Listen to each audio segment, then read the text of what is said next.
With the million podcasts out there, we're grateful you chose toilets, titles, with the fantasy football advice to get your crap team to the finals. From Nate's cousin Eddie Persona and his unapologetic love for Chubb, and Justin's hatred for Chris Ballard, our show is as good as a belly rub. Mark is the best of the NFC West, putting down paper Pete with his love for the Rams. Grab a whiskey or a beer, we're glad you're here. Welcome to the family, but plan for gibberish and rambling.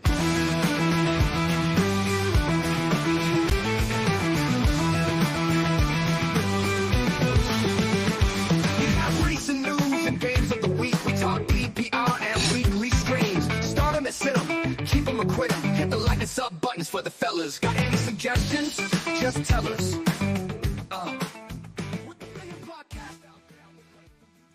All right, welcome back to Toilets and Titles. My name is Justin Stevens, and we're back with episode 246. We do have our man Nate on his way, dealing with some happy birthday setups for one of his boys.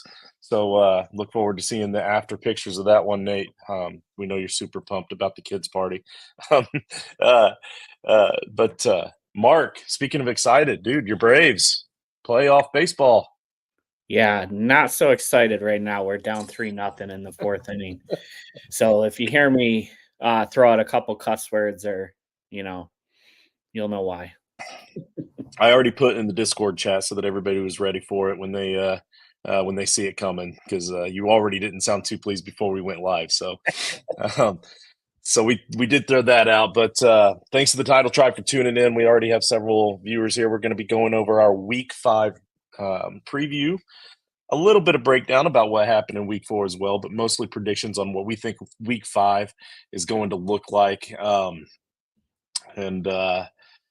Yeah, I mean, pretty exciting Week 5. What I liked about Week 4, what I liked the most about Week 4 was that we finally got to see offenses scoring touchdowns, like a lot of touchdowns, and not so many field goals, drives ending in field goals. So that was really great. A lot of high-scoring fantasy scores this week.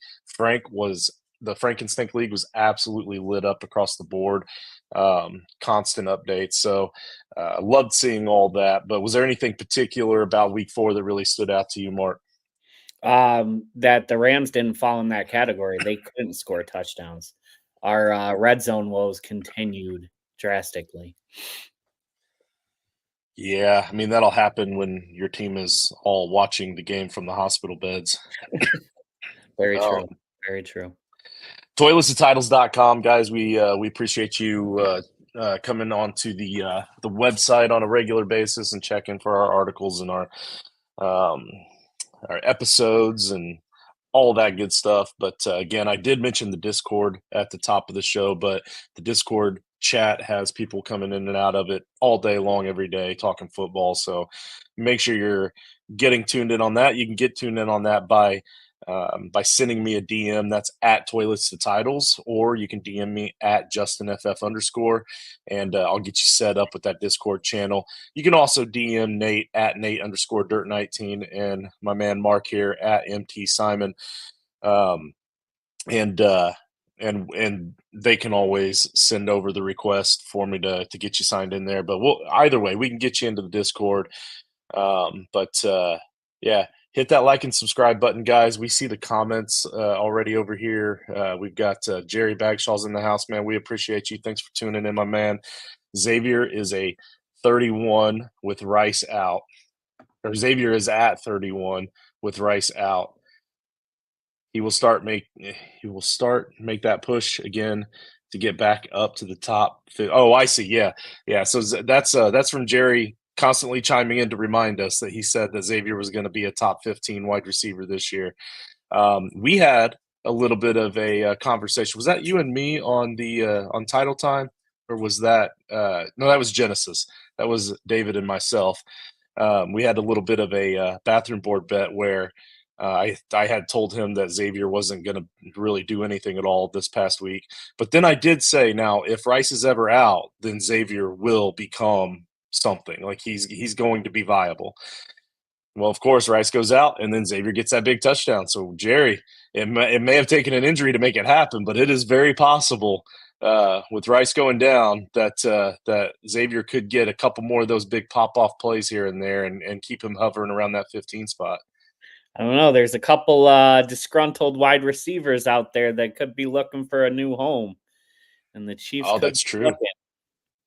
That is true. Now, I mean, we do have a little bit of an update to give us a little bit of false hope on Rashee Rice. We'll get to when we get to the injuries here in a little bit, but for the most part, I think we pretty much know it's probably end of the season sort of stuff. But we'll get to that in a minute. But yeah, that is something right there to think about, that this injuries happened before the trade deadline, so there's still time. And I mean, I thought all wide receivers were disgruntled. Am I wrong? Is that like they just go out and get any of them right now? Yeah, but there's a couple top ones on some very bad teams right now. Yeah, Nico Collins seems a little happy. He always seems happy. Yeah. Hey, what's up, my man Duarte? Appreciate you tuning in. Yep, yeah, I still appreciate you tuning in, David, even though you won the bathroom board. Yes, it was a win, regardless. I mean, injuries don't play into it unless we specifically say. And obviously, I didn't mean that I really was thinking that Rice was going to get hurt on the first drive of the game either. I thought, I was thinking more long term.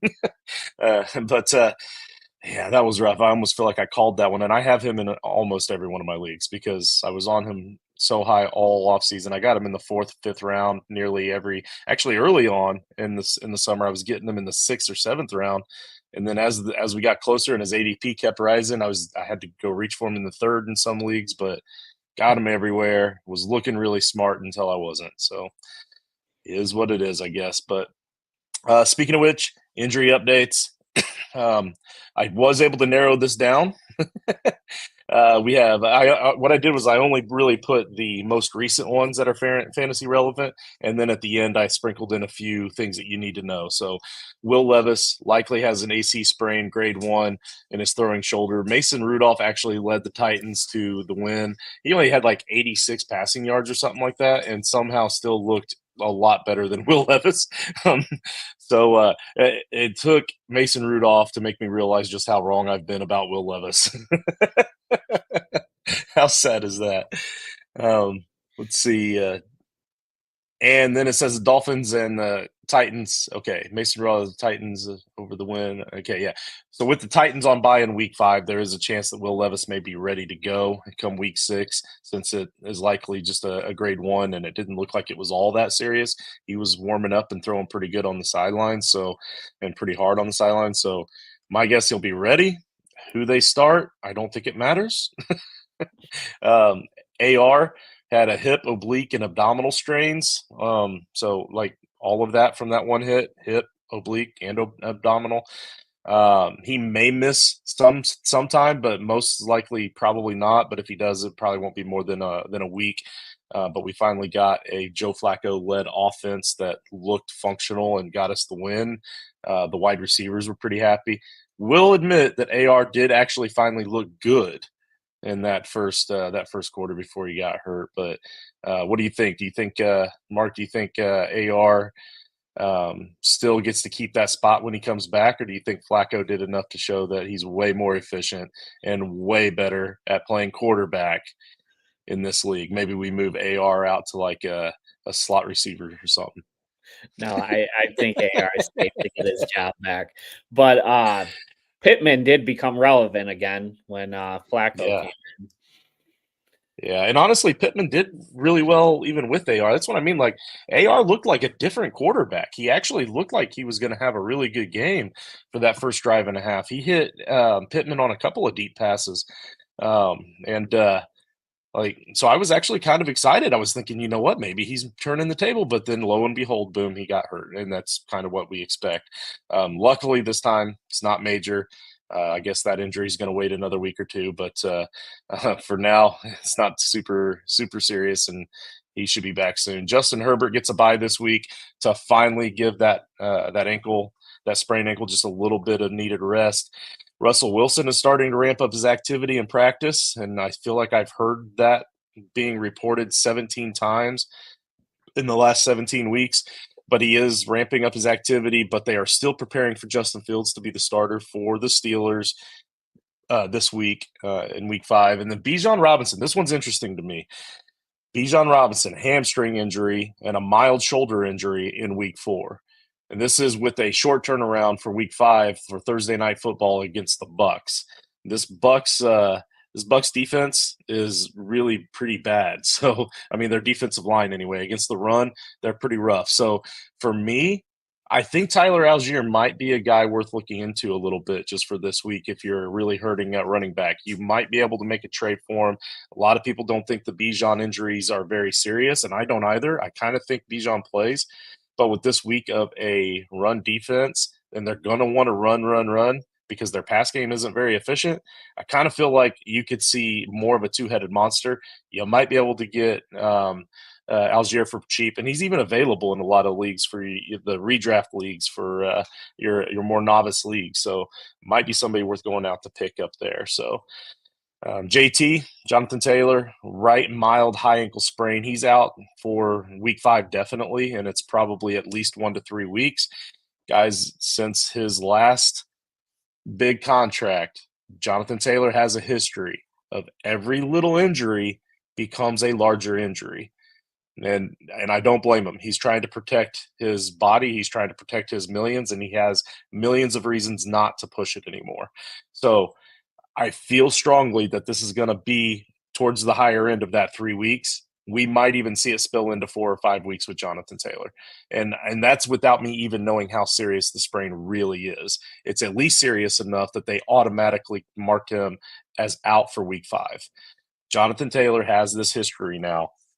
He does not come back very quickly from injury. So keep all that in mind. Go fire up the backups and see what you can get.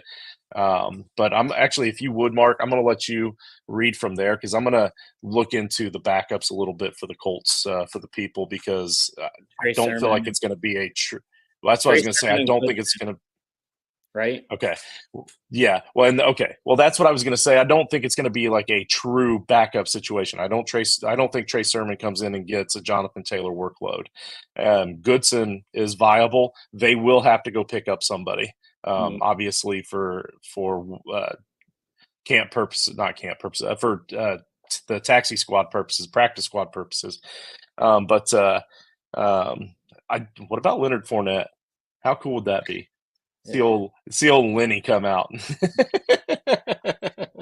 There's not much left out there right now, so it'll be interesting to see who they pick up. But Trey Sermon could be a startable player even this week with Jonathan Taylor out. And again, they haven't announced him as out. I keep saying they announced him as out. I keep forgetting that I don't always necessarily tell people this on this show. Remember our TGIF show, That Guy is Fragile, on Friday nights, the fantasy or the injury experts, Dr. Jesse Morris, he has already listed him as out for this next week, and he is never wrong about these things. He sees something in the video. He knows people within the industry. He has all the insights. You want to go subscribe to him. That's the fantasy experts.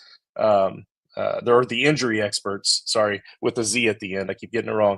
The dude is never wrong about this stuff. So I live and die by him when it comes to the injury reports. He's right there with Stephania Bell, maybe even better, because he has more connections. He used to work for a lot of these teams. I'm telling you guys, JT's going to be out this week. Trey Sermon should be a pretty solid pickup for this week as they face that weak Jacksonville Jaguars run defense. Yeah, that's the only thing I was going to add. Pay attention to the injury. Not to take anything away from your guy, but like common sense tells me that a running back with a high ankle sprain isn't coming back next week. Like that's just a given.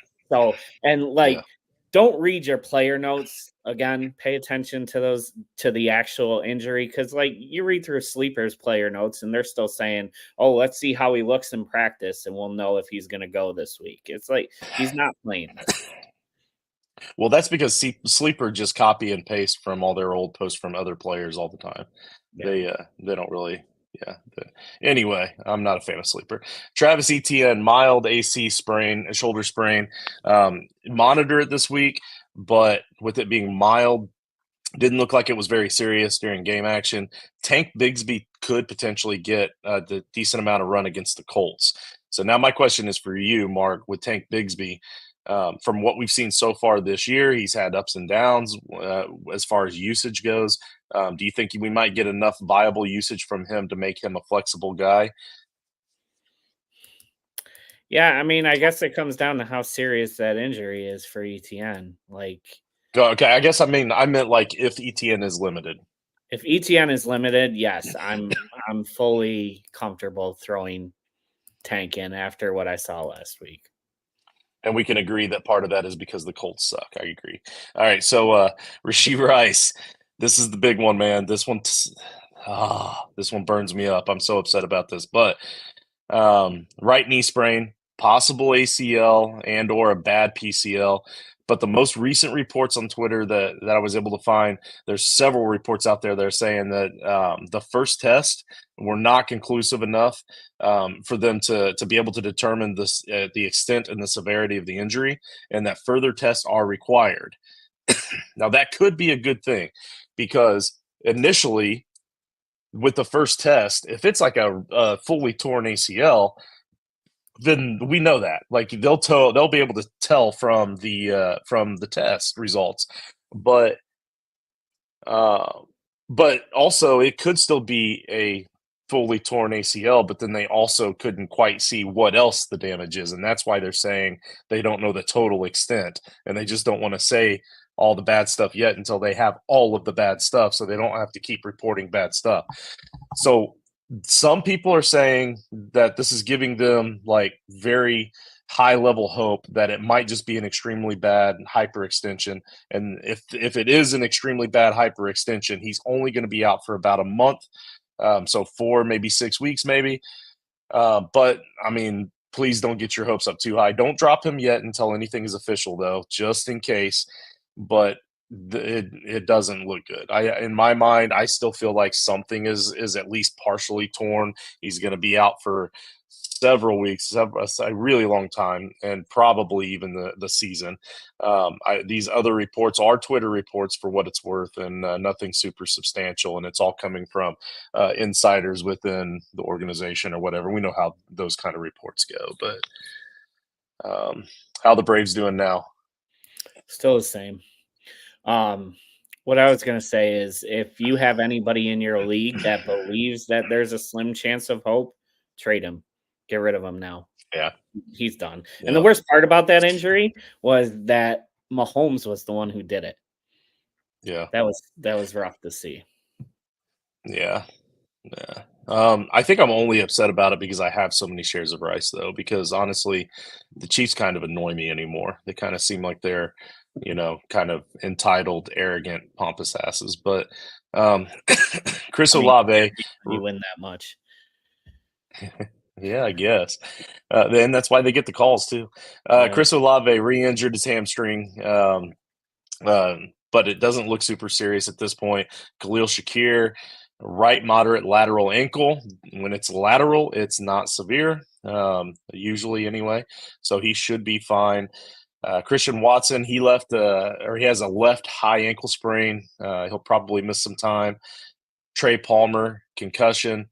He's likely going to be out for Thursday Night Football against the Falcons. I only threw that one in not because Trey Palmer is fantasy relevant, but because he gets enough looks in that passing game that you might be able to expect a little bit of a bump with Mike Evans and Godwin. It's not that I think that you need to know that Trey Palmer is going to be out because of Trey Palmer. Mm-hmm. Devonta Smith and A.J. Brown, they both get a bye to help heal their concussion and hamstring injury issues. So I would imagine that they would both probably be back by week 6. George Kittle, rib injury. All we know about it at this point is we need to just monitor it. We don't really know much about the rib injury at this point. Taysom Hill scored 2 touchdowns early in the game this week, and I did tell you on Title Time that he was going to score at least one, and I even worded it that way, at least one. But then, of course, he goes out with an abdomen injury and no real details yet. So I only really wanted to give you that update because he, scored touchdowns after I said he would. Nick Chubb, the team has already opened that 21-day practice window for Nick Chubb, and that was a couple of days ago. So there is a chance we'll see him by week 7, but week 8 at the latest on the active roster. So that's super exciting news. Kind of stinks that Nate's not here to enjoy that as much as he loves his Chubb. Rich, what's going on, buddy? Good to see you. Let's see. Patreon.com/Toilets and Titles. We've got we have a tier at every income level. So again, patreon.com/Toilets and Titles. We have a lot of different perks that we give, including our waiver wire episode that goes out every Monday night. This week, I think Joe did a solo show, and we sent out a lot of these, or we sent out a whole lot of the waiver wire. We're going to go over some of them in a little bit, but this week buys, teams on buy are the Eagles, the Lions, the Chargers, and the Titans. So a lot of big fantasy players on some of those teams for sure. So that'll be interesting. Let's see. Yeah, make sure you remember to bench your buy players, and then we have the game of the week. Last week, Mark, you and Nate showed up. You guys both chose extremely close games. I chose the game that I thought was going to be the most fun to watch for fantasy purposes, and it wasn't so close. But tell us a little bit about your game. Yeah, I mean, I figured they would play it tight, and that's exactly what happened. Came down to a field goal. The Falcons and Saints. I can see it, but they can't see it. Oh, sorry. So make sure you. Yes. And then Nate chose the Vikings and the Packers. That was just a 2-point game. So your totals both only went up by 2 points. So, Mark, you're still in a commanding lead with 39 points. And Nate is still sitting pretty, or is now sitting pretty at second with 51, because I took a 25-point hit with my Bills and Ravens game. I totally didn't expect what we saw with Derrick Henry and all that, but I was glad to see it because Derrick Henry is pretty much solely the only reason why I won the Frankenstein League. So that was pretty sweet. I was looking to probably lose CeeDee Lamb in the Vampire Steel on that one, and instead I was able to come back, get that win, and I traded away Tyler Huntley and vampired his Dak Prescott. So now I've got the Prescott CeeDee Lamb combo that I can look forward to this season. How'd your Frank go? Not good. I thought going into Monday night I was a lock to win. I had Tyreek Hill and Calvin Ridley, which I didn't expect much out of them, but I want to say like a 25 point lead or so going against only Kenneth Walker, who scored 3 touchdowns against the Detroit defense. Unreal. Put up 60 plus points in Frank scoring. Yeah, I saw it wasn't too great. That's why I asked. Rich. Our man Rich here says, and I'm glad you put this, Rich, because I was in a rush to get the show notes done in time, so I kind of cut it short, and I did not look for. Is it Benson? Wrong name, Ron Brooks. Yeah, it's Jonathan Brooks. Yeah, that's what I thought. But anyway, the Panthers had the option to bring back Jonathan Brooks out of the 21-day practice window, but they didn't. So we can expect some longer delays for him. And then, yeah, hashtag sorry, not sorry. All right. Let's see. So game of the week for this week, for week 5. You got to choose first again, but this time, fortunately, you didn't choose the game I was going to choose anyway. I still got to choose the game I wanted, which is the Monday Night Football game matchup. The Saints are at the Chiefs.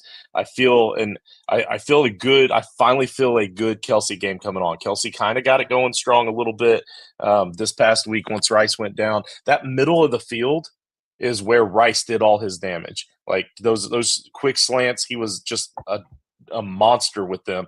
And that middle of the field is where Kelsey usually did a lot of his damage. So now without without Rice there, Kelsey's going to have every opportunity. The Saints aren't the greatest against tight ends. I see a big game from Travis Kelce, but I also see a dominating defense that's a bend don't break defense. So for one, your Harrison Butker kicker points are going to be pretty high this week too. But I see a low scoring game. Both defenses are going to keep it tight, and I think it's going to be a fun Monday Night Football game. Not super high for fantasy purposes though, for those of you that are going to need a Monday Night Football win. But Mark, what do you got for your game of the week? So I got the Bengals and Ravens, huge divisional game. I think these guys always play each other close. I expect nothing different. I won't spoil my next pick, but I'll just leave it at that for a sec. Let's see. Nate has the Bills at the Texans. So your guys' games are both 1 o'clock games. Upset of the week. I'm going with the Colts this week because I'm kind of holding out hope against hope that AR does actually miss this week and Joe Flacco can come in there and win this spot like he deserves, because AR needs another year to develop or whatever they're wanting to call it. And so let's get Flacco in there, show him how it's done, show that young buck how to do it. They are 2.5-point dogs. So I've got the Colts beating the Jaguars this week as long as Joe Flacco's the quarterback. Nate has the Saints getting 5.5 against the Chiefs. So maybe he's feeling a lot like me, because if the Saints are 5.5 dogs and he's got them pulling off the upset here, it's got to be a low scoring game. I don't see this one being a high scoring affair and the Saints still pulling it off, especially with them having the Zebras on their side. So maybe he thinks it's going to be a good, close, tight game too. Mark, what's your upset of the week? Yeah, so my upset of the week is the Bengals over the Ravens. Bengals are 3-point underdogs. I think it's going to be a close game all the way to the end. I expect Joe Burrow to pull out a win on the final drive. Ravens by double digits. I'm gonna get to gain on you a little bit here. All right. No, that Ravens defense isn't as good as what we had originally anticipated it was going to be this season. Not that we thought they were going to be great, but I really didn't think they were going to be mediocre, But Yeah. so yeah, that could definitely be a higher scoring game for fantasy purposes too. So I kind of like that. Let's see. Start them or sit them. We take guys that are ranked higher, like QB1, RB1 or 2, wide receiver 1 or 2, tight end 1, or worse. And of all those guys, No. Okay. We take guys that are ranked outside of the QB1, RB1, RB2, wide receiver 1, wide receiver 2, and tight end 2. The guys that are ranked outside of those currently, of all of those, who are we starting? And then the sitting, it's anybody that's ranked outside, that's anybody that's ranked in the top 12 quarterbacks, top 12 tight ends, top 30 running backs, top 30 wide receivers that we're either like kind of sitting or at least not, don't have high expectations of. Maybe we're bumping them down from starter to flex, trying to avoid them altogether, that sort of thing. So I'll just read through mine first. We'll split Nate's and then you can read yours. But I've got Brock Purdy as my starting quarterback. He is currently the QB 13, so he's right there on the cusp, but still within my legal limits. He's going up against Arizona, the 29th ranked defense against quarterbacks.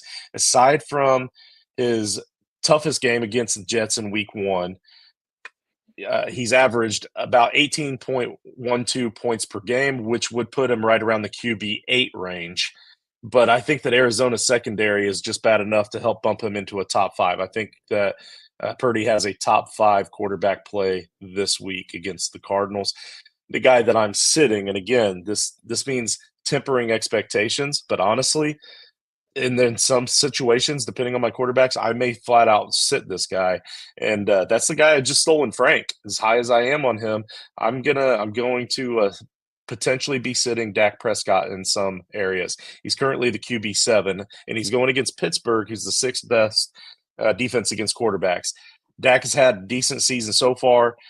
because of that one really good game that he had, and then an okay game this past week against the Giants. But in weeks 1 against a very healthy and really good Browns defense when they were healthy, before they all got hurt, and then in week 2 against what we now know to be a very strong Saints defense, he scored an average of about 12 points per game, and that would be right around the QB 24 range. So that's not good. I think that the Steelers. I think he can do enough against the Steelers that maybe potentially he doesn't. Oh wait, here we go. It cut off for me. I had to kind of buy. Okay, I think the Steelers are fairly comparable to those defenses, but he'll still find a way to somehow get up into that QB 15 to 20 range. But I am a little bit concerned about that low ceiling in this one. And part of the reason is because of the guy I'm starting at running back, which is Najee Harris. He's RB30 against, or he's currently the RB30, but he's going up against Dallas, who is the third worst team against running backs. And like I said, he's the biggest reason why I'm scared of Dak's upside, because the Steelers are going to want to run the ball really well against the Cowboys, and that'll help keep Dak and that offense off the field, limiting that scoring upside for Dak. So starting Najee and benching Dak. Also going to sit Zach Moss, and partially doing this one for you, Mark. Zach Moss is currently the RB18 going up against Baltimore. They're third against running backs. But Mark might finally be getting what he's been wishing for all offseason, because we finally got to see a much more even split this past week with the Bengals backfield. And now they're facing the really good rushing defense against the Ravens. So I feel like we're going to continue to see that split potentially in this game, especially if Zach Moss can't get it going. This is the type of game where you don't need the safe running back. If they have a good rushing defense, you need the explosive running back that can burst out of a 1 yard gain into a 5, 6, 7 yard gain. And then Moss may be able to get things going alongside Chase in the passing game as well. But their rushing upside is very capped, in my opinion, for this week. My starting wide receiver, Jerry Jeudy. He's currently wide receiver 32 against Washington. They are last against wide receivers. So not only is Jeudy currently outscoring T. Higgins in points per game, but he's even outscoring his own wide receiver 1 on his own team in points per game, and that's Amari Cooper. Also, Mark already chose Cooper, and I really want to start a guy against the Commanders. So I'm going with Jerry Jeudy. Tyreek Hill is currently the wide receiver 26. And guys, I'm probably sitting him. At the very least, I'm flexing him, or I'm maybe even trying to move him, because Tua is going to be out at least 2 more weeks. That offense is looking stagnant. We don't know what's going on with Tua. It might be longer, but I still might be able to get a decent amount from him in by trade or by his name. So if I find a guy that's 4-0 that is willing to wait a few weeks on Tyreek, I might be willing to start moving him, but that's me. But this week, he's going up against the 27th ranked team against wide receivers in New England, so he should do better against the Patriots. But like I said, these last 2 games without Tua, damn, that offense is bad without a quarterback. So if I can afford to bench Tyreek in any way for even a mediocre upside, I'm probably going to do it. And part of the reason is because the last 2 weeks in 2 separate leagues, I've lost to the guy that benched Tyreek Hill and started a mediocre wide receiver over him. So like, and that move was the reason I lost in both of those leagues. So I'm seeing it happen to me. So now I'm just going to follow the trend. I'm going to start Tyler Conklin this week as my tight end. He's currently tight end 17. Going up against Minnesota, who is the 5th worst team against tight ends. So anybody want to say Tyler Conklin revenge game? But anyway, do what? I said I like it. Hey, Nate, you're back. I'm here reading my notes. I didn't even know you were in here. Yeah, I snuck in. I mean, actually, my phone just rang to go to work, but I'm going to hang out for a little bit, so it's cool.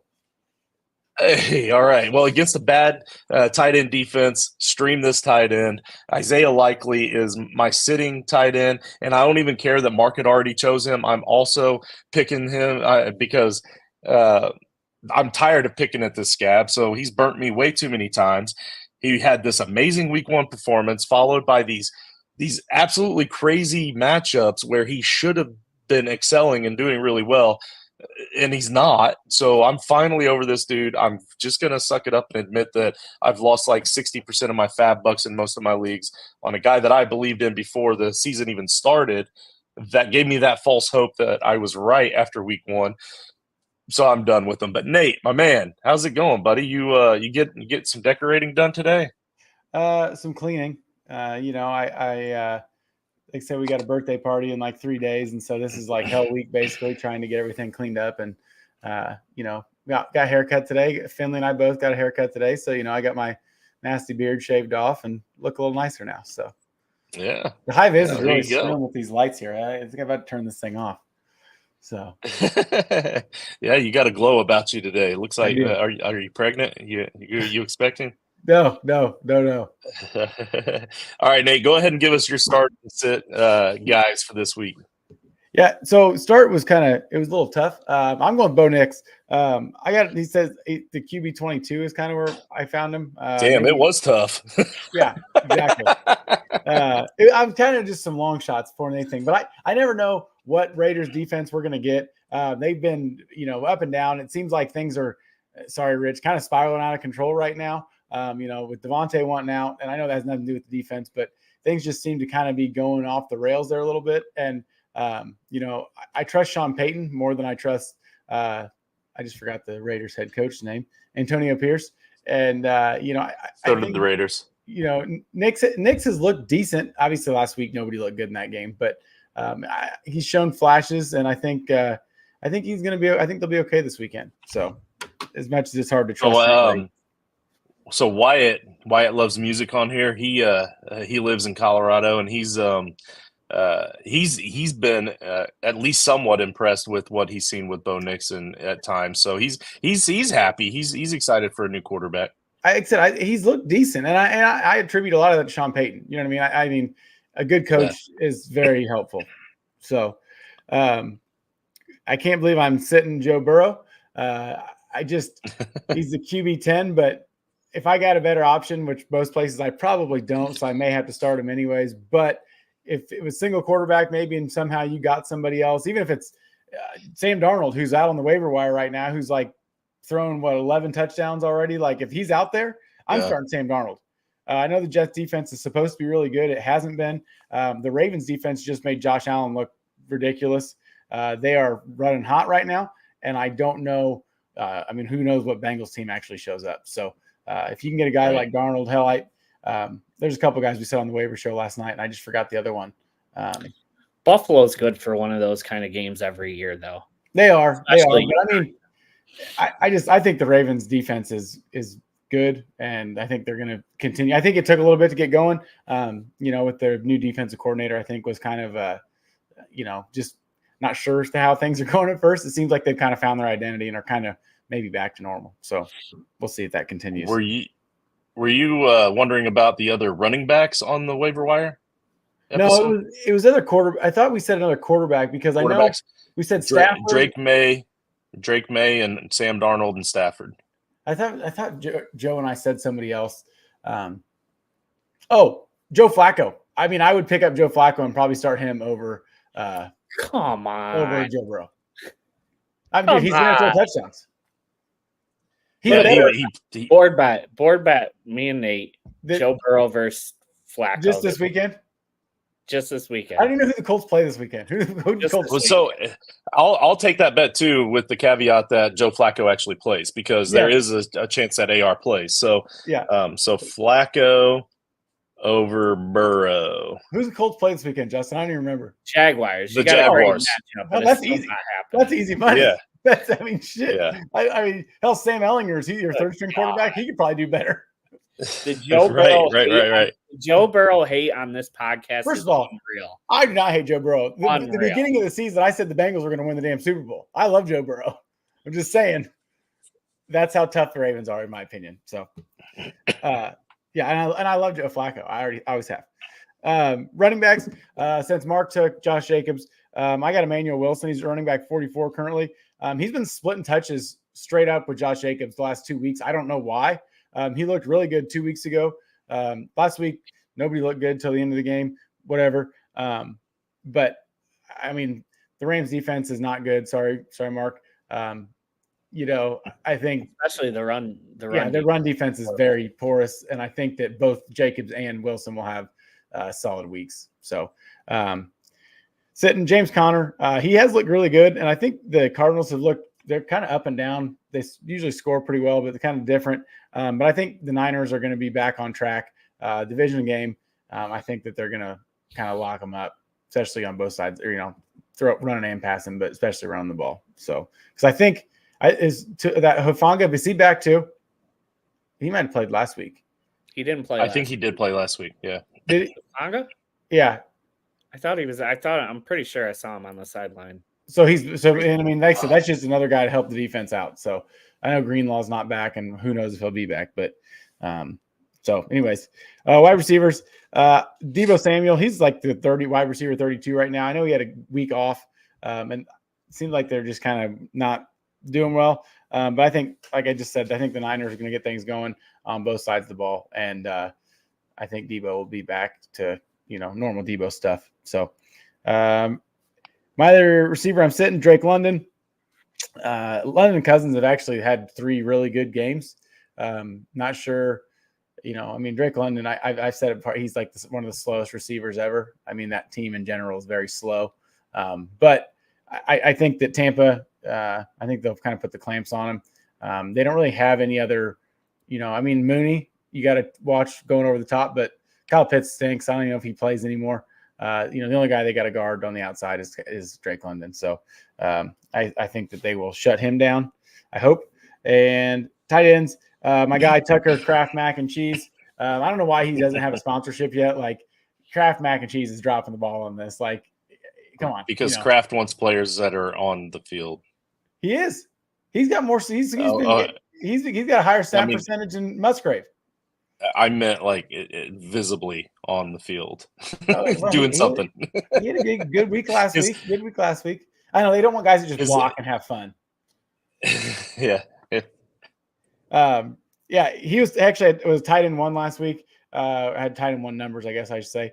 And I think that things will continue that way, especially since he's getting more opportunity than Musgrave. So in a game where I think the Packers should be not necessarily just blowing them out by any means. I don't think that'll happen, but I think that they'll be scoring, and I think he'll have some to do with that. My tight end I'm sitting is Mike Gesicki, tight end 11. Everybody, including myself, after week 3, he had that huge game, and it's like, oh, they figured out they're going to use a tight end. Apparently they're not, because I don't even know if he had 2 catches last week. So I guess if he can do it consistently, maybe I'll start him again. But for now, he's going on the bench for me. Yeah, Nate, I don't think that, since you weren't here at the top of the show, you didn't get the due justice that you deserve to be able to talk a little bit about that Love comeback game. So he had a hell of a game, man. So what was the ups and downs like of that one, watching it? It was rough. It was, actually I took my Packers shirt off at one point to change up the juju, and then they started scoring. So, that helped for some reason. I'm weird about that stuff. It was wild. I mean, to be down by 28 and then have 4 turnovers or 5 turnovers, miss 2 field goals, and lose by 2. That kind of bodes well, I think. I don't know. Mm-hmm. In my opinion, I think if Love hadn't been hurt and, we'd be 3-1. I think, I mean, the Vikings are really good. I think our defense came out a little flat to begin the game. They got better as the day went on, but, that definitely shows some toughness and some grit through the whole team. When Love wore the Favre jersey into the game that day, it was like, he might throw 3 interceptions today. That's just, just paying homage to Favre. He's got to do it. So, I thought he was, he looked good from coming back a lot earlier than I thought he would. And I don't think Malik Willis would have had the same that comeback in him. That's not easy to do. So have you heard anything about Christian Watson's injury? I tried to look for an update today. I didn't see. I just keep saying it's a mild high ankle sprain. They said probably not going to play against the Rams, which I didn't think he would. But it doesn't seem like it's going to be an IR thing. But I don't know. Watson just seems to be very fragile. I want him out there. I love the guy, but it's been tough. So we'll see. See what happens after this week. Yeah, I'd heard it was a ankle sprain. It's just like I just didn't know how serious. Like for whatever reason, I'm just not finding. But it sounds if it's not going to be IR, then that's promising. Yeah, definitely. Yeah. So there you go. Dynasty Dogs. Our man Mike. He wants to see more Musgrave. Well, you know what? Whoever's scoring touchdowns, I don't care who's out there. I think, in my opinion, Kraft's a better blocker, and I think that is gets him on the field a little more. There's no tight end on tight end violence here. No. Yeah. Thanks, Dynasty. Okay. Let's see. Mark, start him or sit him. Who do you got? I just want to say to Nate though, the jersey, the shirt jersey superstition thing, like that's funny because I'm the exact same way. Like if the Braves don't turn things around here quick, you won't see me wear this jersey for the rest of the freaking I'm with you, man. I mean, I used to wear like too because you buy a new jersey or something and then they lose and you're like, okay, now I can't wear the damn thing ever again. Yep. That's how I am exactly. Yeah. Hats, shirts, pants, whatever. And it was in 2012. The Cardinals won the World Series in 2011. 2012, we were making another run, and I wore the same pants, shirt, socks, belt, and hat. I changed my underwear, but everything else, and I'd wash them between days, but like wore the exact same clothes every game day, throughout the whole run. And I just, like I said, it's probably nothing. You're better than me. If we're on a run like that, I'm not washing them. They're going right back up in the closet. Coming right back. I was gonna say, man, they would have finished off the run if you would have thrown in the underwear too. I know. I just can't do that. I can't do it. It's all your fault, Nate. I know. Right. That's why they suck. To my start and sit them. Quarterbacks, I'm starting Deshaun Watson. Justin, you said yourself, Washington's secondary is one of the worst in the league. So, even though he is the human predator, you got to be comfortable starting him against Washington. I'm not comfortable with anything around him.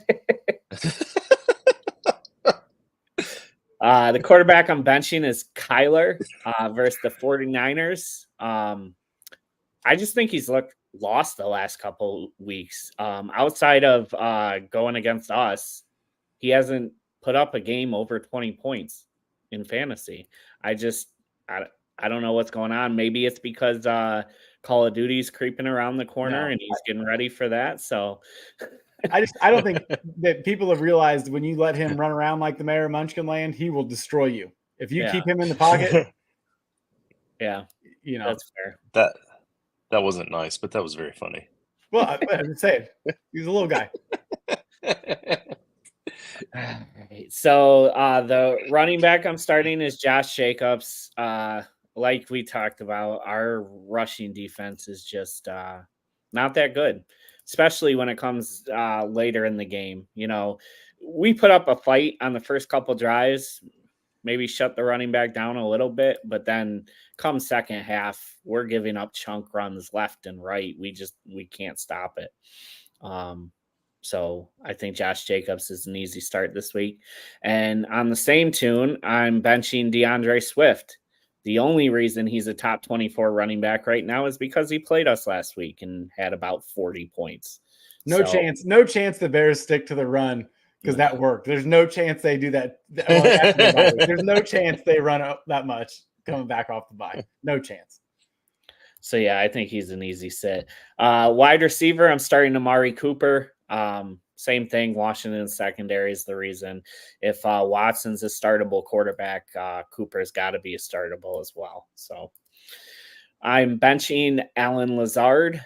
Aaron just had trouble with Denver. He's going to be running and fighting for his life against Minnesota's defense. I hope he makes it out of that game alive. And Rodgers also on the injury report today for swelling in his knee because he's 67 years old. So maybe that'll be. Should have enough time on that flight to Germany to do some ayahuasca, so he probably will be fine. I was gonna say maybe it's a blessing for him and he'll miss this week, but I don't know. Tight end I'm starting is Sam Laporta. My reasoning, I don't really have one other than the only other startable option was Kyle Pitts. And I start Kyle Pitts. And I'm benching Sure. just hard to put a Baltimore tight end out there right now. Neither of them are doing anything. Yeah, it's been frustrating. I got to vent on that earlier, though, so we'll jump right into keep them or quit them. So this segment, I'm just going to call out a name. You guys are going to tell me if you're either keeping them as in you're confident, you're fine, you're going to keep playing them. But if you're quitting them, are you like benching them? Are you trying to trade them off? Are you just cutting them? Or so just real quick, one hitter, keep them or quit them. And if it's a quit them, like I said, bench, trade, or cut. So Tyreek Hill. And we'll start with Mark on all of these, and then Nate. So that way we're just going back and forth. So Mark, Tyreek Hill. Okay, I'm keeping him. He was one of the guys I was talking about at the top of the show, a little disgruntled wide receiver. You saw on the sideline screaming right behind screaming right behind the coach. Maybe there's a little slight chance for a reunion in Kansas City. Then everybody would want. So just for that sliver of a chance, I don't want to get rid of him. All right. Oh, go ahead. I say I'm keeping him, but I'm putting him on the bench till they figure something out. I don't have to say anything else. There you go. Yeah. So technically, kind of quitting them because you're benching them. Yeah, you're not. I am. I'm not. Keeping means you're confident. Yeah. Keeping means you're confident, and you're leaving them in your starting lineup. Zero confidence in that offense right now. I don't even want anything to do with Mostert or Achane, whatever. Their offense is garbage. Without, I can't stand Tua, but he at least can make that offense work. The number one president of your fan club is in the chat here. Hey, I got one guy. That's all that matters. Yep, Rich is benching him too. I said that earlier in the show as well. So let's see. Waddle. What about Waddle? Same. Yeah, okay. I'm trading him. I actually did trade him in one of my leagues. Ended up getting a extra quarterback that I needed. I had to ask that one because I don't have any shares of him, and I'm in several leagues, so I never probably ever will either. Breece Hall. Starting him. I'm keeping him. Starting him. I think the only reason he had such a bad week was because I started him in our one and done. There you go. Travis Etienne. I'm keeping him. Just got to hope he's healthy. Going against the Colts. I'm getting rid of him. I'm done. I'm sorry. Doug Peterson is a dipshit. Sorry, I can't say that. Doug Peterson is not a smart guy and can't figure things out. And Trevor Lawrence looks terrible. That offense is not good right now. If I can get anything for Etienne, I'll trade him. But yeah, I'm not starting him. I like how you say it, and then you say it. I can't say it. I forgot. I'm sorry. By the way, speaking of Doug Peterson, did you see his press conference where they asked him if he was worried about his job security after going 0-4, and he goes, "Yeah, that's a very odd question to ask." Yeah, the guy who got fired after winning a Super Bowl, 2 years after a Super Bowl, he gets fired because he's a bad coach. Yeah, but that's kind of an Eagles thing because we're probably about to see that with Sirianni as well, right? Get him out of there. Oh, let Kellen Moore take over because that's the guy. That's the guy that's going to lead you to the promised land. There you go. What a joke. Now, you weren't on earlier when I mentioned Tank Bigsby, Nate. So now that I hear what you have to say about ETN, and now ETN has a grade 1, potentially a grade 1 AC joint in his shoulder. So there might be a little bit of increased workload for Bigsby against the Colts this week. Do you think there's a shot that Bigsby impresses enough to take some more playing time this season? He should. I mean, no offense, but Goof Bradley doesn't really light up the run defense. So, I said, I guess the problem with Etienne, I was so excited. You know what I mean? Your high draft capital, the guy you wanted him, but if you had Bigsby for cheap or late in the rounds, I mean, I'm not really going to get rid of him. But I don't have much confidence in that offense. But I, again, forgot they were playing the Colts. So maybe I should throttle it back a week and wait till they go play somebody else with a little better defense. So I think the Colts should win. Yeah. But I got a league where with Rice now being on the shelf, I've got to bump up JMO into my wide receiver 2 spot. So I'm going to be desperate for a flex until I can make a move. So I'm hoping for something big out of Tank. That's why I keep asking you guys this. I think so. Hey, Rich, I like it. Look at that. Hey, we got a couple guys. Feed the Tank. Bigsby should be number 1 waiver. Hey, I like it. All right, you guys are encouraging me. I can move on now. CMC with the new recent news. This one, because we clearly the newest recent news. But here's the thing: the newest recent news said that his Achilles tendonitis is now in both legs. If you have CMC, are you dropping him? Am I dropping him? No. Yeah. Because, I mean, most leagues have an IR spot, so he's probably sitting there. Yeah, I'm not dropping him. I mean, do we actually think he plays this year? Yes. He doesn't go to Germany for this operation if he's not planning on trying to play this year. And then if he does play this year, is he even able to play to the level of Jordan Mason at this point? Who knows? But I mean, with his talent, you gotta hold out for the hope and the chance. Like, I don't know. It's exactly why I'm trading him. No, who's trading for him at this point? What are you? I'm doing all that I possibly can. I'm doing all I possibly can. I mean, we've talked about this in the Discord. People will. This point, people with all this trade. news, you're not getting anything for him. I mean, right? You won't get much, but you're going to get something. If you drop him, this is our staff league on Sleeper. The top 5 guys that are available on the waiver wire: Ty Chandler, Bigsby, who we just talked about, Zeke, Antonio Gibson, Damian Pierce. It's like, you're going to drop him just for that guy? Like, I mean, yeah. What are you going to get out of those guys? Besides Bigsby, obviously, we think give me a level. Give me a level of a player that you're willing to trade him for. That I'm willing to trade CMC for? Yes. Let me take a look here. I've got to think about it. I wasn't ready for that. Let's see. I'd take Josh Jacobs for him if somebody swap me. If I had. And I think there's zero chance a Josh Jacobs. How about Najee Harris?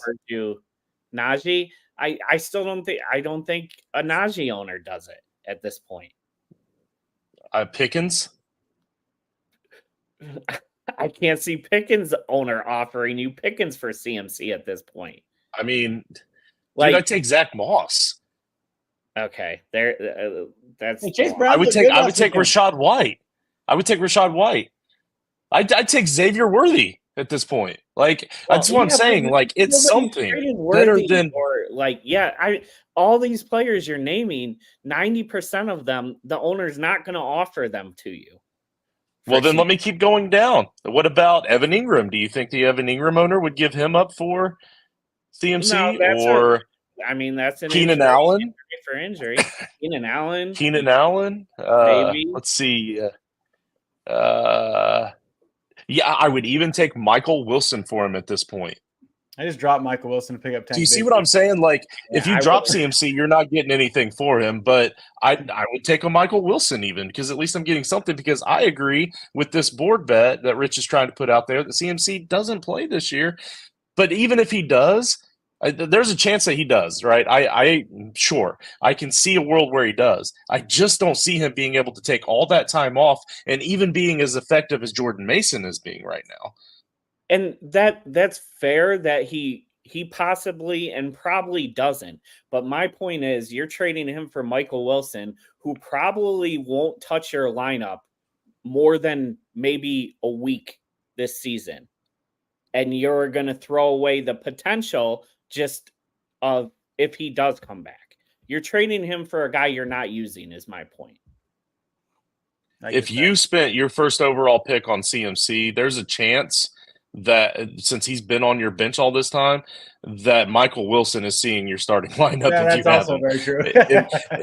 I mean, it's in a flex spot, but he's helping your starting lineup where CMC isn't. That's kind of what I'm getting at. He's not. And He's Dave, not no, we're going not in- calling you out. Here's the thing about that. Like, you're in a tough spot because it's Frank. You can't trade. You can't like yeah. And he's your Negan, so you have to Hey, hang on to him. So, or if you know that kind you're of gonna beat somebody, just put him in the starting lineup and then be like, "Hey, sorry about you." You know, I'm sure your team's good, so Oh, there you go. There's a way to trade him. yeah. I took CMC in draft night out, 1 overall. But Hey, there you go, Rich. I like that, Rich. You tell me what you got for him, because I also drafted him in a work league, an old work league. And I'm kind of interested to see what you got, because I started kind of sniffing around a little bit yesterday after all that news came out to kind of get an idea of what I wanted to ask for. So, okay, you know what? Just get off the stream, dude. Whoever this is, we don't like your crap here. I gotta go to work. I just wanted to stop in and say, "Hey, All just right. too long." I'll see you guys. All later. right, man. Appreciate you. Later. Yep, Take later, it bud. easy. All right. Let's see. I think we can move on from this. T. Higgins. I'm keeping T. Higgins. You already know the answer. You keep throwing I'm them still on going to there. ask every week. All right. Let's see. The hot waiver ads. This we're just going to select one that's just a hot waiver ad that we think could potentially be somebody that we keep more long term. So mine is Xavier Leggett. He or legit, I don't know. These players have to be rostered in 60% of leagues or less. Xavier is rostered in 25% of your redraft leagues right now, but he saw a huge uptick in snaps and in action and opportunity altogether this week with Adam Thielen out. And I feel like he's going to get that opportunity for the next couple of weeks as well to really kind of help cement more of a role. And if he can continue to progress and do better with that, with Thielen out, what I also really like was they even gave him a couple of rushing attempts. And it didn't go for much. I think it was like 10 yards or something, but he got a couple of rushing attempts as well. So that tells me they like him well enough that they're trying to find crazy, weird opportunities to get him the ball as much as possible. And again, this is a deeper wide receiver. You're going to get him practically for free. Maybe not this week because of the Thielen injury. Maybe you should have done it last week, but we didn't know. But you're going to get him for really cheap. And if it doesn't pan out, Thielen comes back and he only helps you for a few weeks, then it was still worth the pickup for a few weeks. So that's why I went with Xavier Legit. And then Wan'Dale Robinson was Nate's. He says he's 27% rostered. Dale has 38 targets on the season and 26 catches. The Giants aren't good, but Dale is the second option, and Danny Dimes is peppering him with targets, 14 targets and 11 catches against the Cowboys. I'm loading up on Dell wherever I can. I really like that one as well. Anytime you can get a very high volume targeted wide receiver off of free agency, and we're after week 4 in the season, that's a trend. Like 1 or 2 weeks at the beginning of the season could just be a coincidence. We're after 4 weeks and he's still getting peppered with targets. That's a trend. You want to pick up on the trends, get in front of the trends. Probably should have picked him up last week, but as you can see, a lot of people aren't. So, Mark, who's your hot waiver ad for this week? I just want to add to Leggett. I actually picked him up in a couple leagues last week to start him against the Bengals secondary. So, yeah, I think that's a great pickup. Now you're just flexing. You just wanted to say it just so you could show that you know how to actually say his name. Yeah, I just wanted to show you I was on it a week before you were. Well, that too. I'm more embarrassed that I didn't know how to say his name, and I Oh, chose legit? Yeah, Xavier Legit. Too legit to quit. That's right. Can't quit him. All right. So I have Njoku as my waiver wire ad. He was dropped in a lot of leagues when he got injured and was going to miss those first 4 weeks.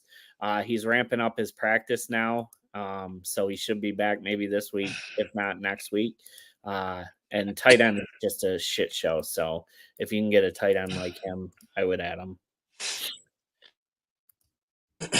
Okay, and the next segment is the weekly stream. So this is just a player just for this week, just a 1 week guy, somebody you're looking to fill a role. Maybe you had some guys for the Lions. You got Gibbs on bye and JMO on bye, so now you need to pick up a guy to throw in your flex because players are getting jostled around.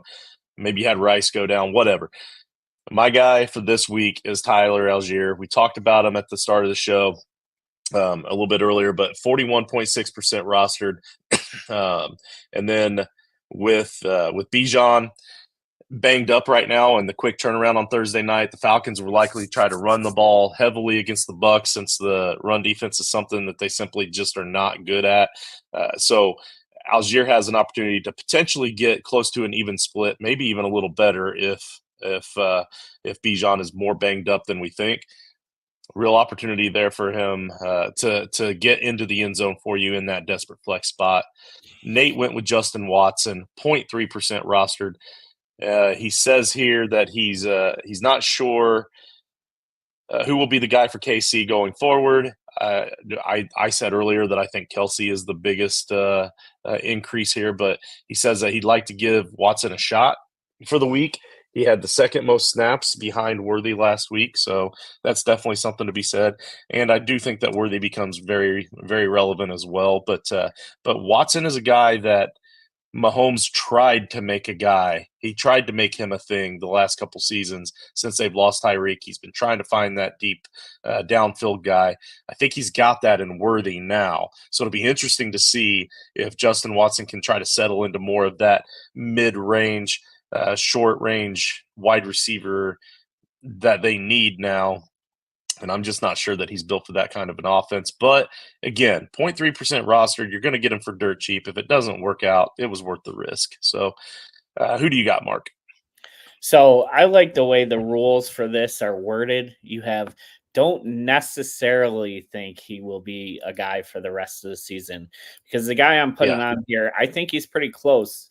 He could end up being a guy for the rest of the season, especially if a guy like Devontae Adams gets moved. But I'm starting Trey Tucker. As long as he keeps getting the work he's getting, I'm going to keep plugging him in. Last week, he had 5 receptions on 6 targets, and he even had a rushing touchdown last week. So, I mean, if you can get a guy that low owned who's getting that much work in their offense, I'd fire him up. Yeah, and we know how the NFL works, man. Tyreek Hill and Devontae Adams are both getting traded to Kansas City this week. All right, one and done has quickly become my favorite little game here that we play each week. I'm glad you came up with this idea, man. Why don't you explain it to the people again real quick and go over our scores for our overall scores for the season? So one and done is basically we're just picking a quarterback, running back, wide receiver, and tight end every single week. But once we pick them, we can't use them for the rest of the season. I just wanted to find a game that I suck at, apparently, because I'm falling behind here. I mean, that's partly why I like it so much as I'm winning. So I was gonna say, yeah. So I'm in the lead by 3 points over Nate and by 24 over you. So it's still really close. Like this is closer than our game of the week competition.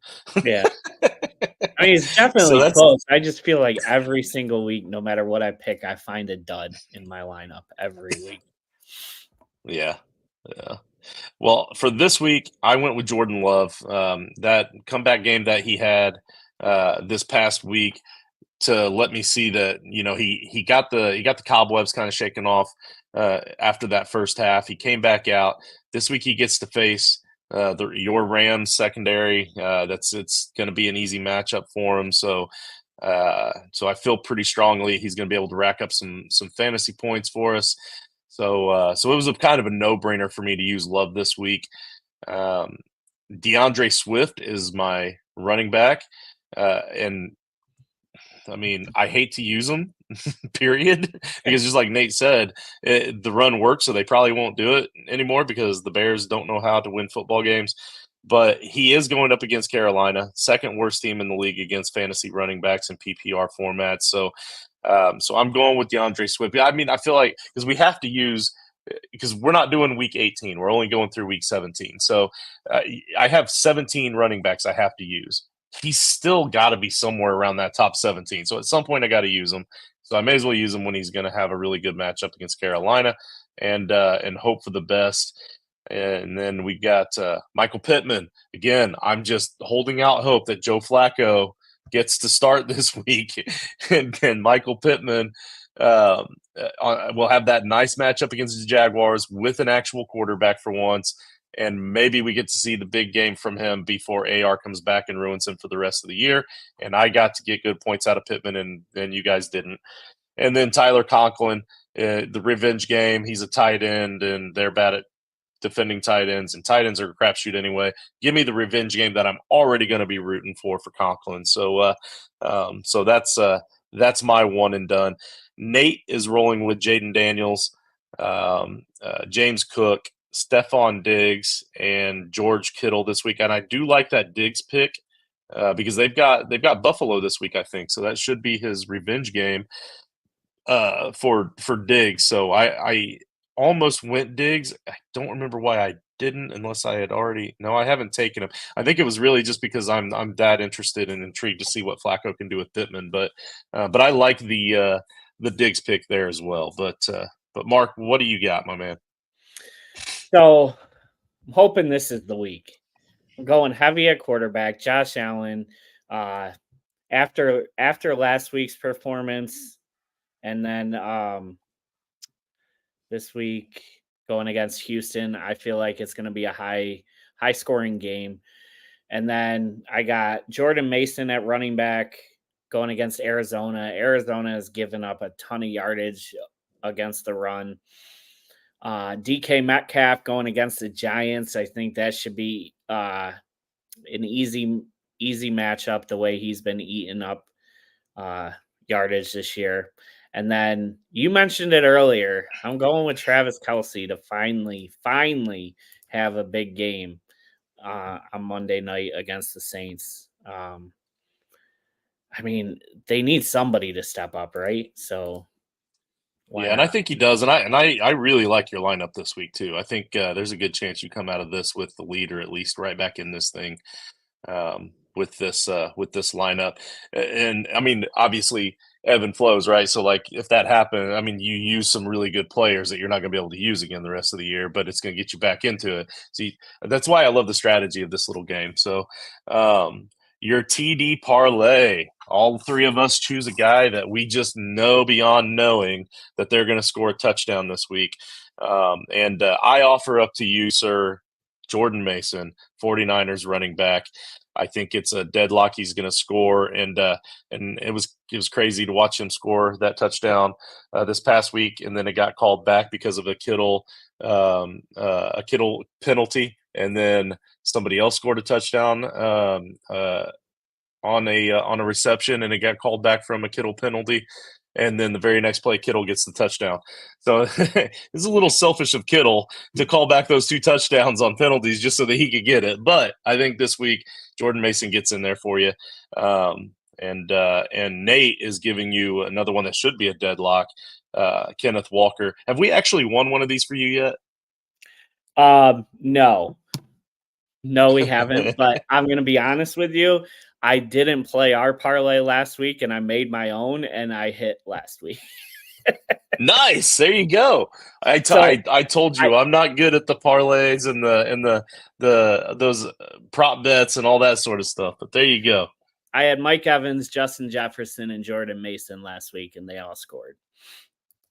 There you go.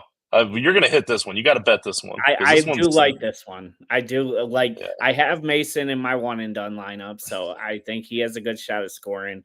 Walker, I mean, he scored 3 touchdowns last week. He's a good bet to score. And Metcalf against the Giants. Yeah, I like this one. Yeah, and Metcalf was yours. Yeah.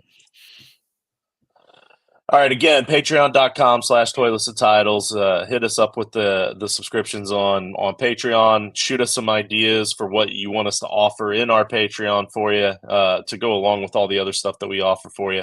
Please hit that like and subscribe button. Don't forget to reach out to us to try to get into the Discord chat. This has been a fun one, Mark. Appreciate everybody tuning in and commenting in the comments, and we look forward to week 5.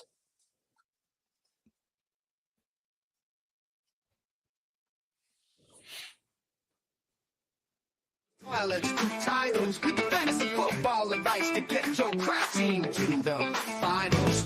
From Nate's cousin Eddie Persona and his unapologetic love for Chubb, and Justin's hatred for Chris Ballard, our show was as good as a belly rub. Mark is the best of the NFC West, putting down paper beat with his love for the Rams. Grab a whiskey or a beer, we're glad you're here. Welcome to the family, but plan for gibberish and rambling.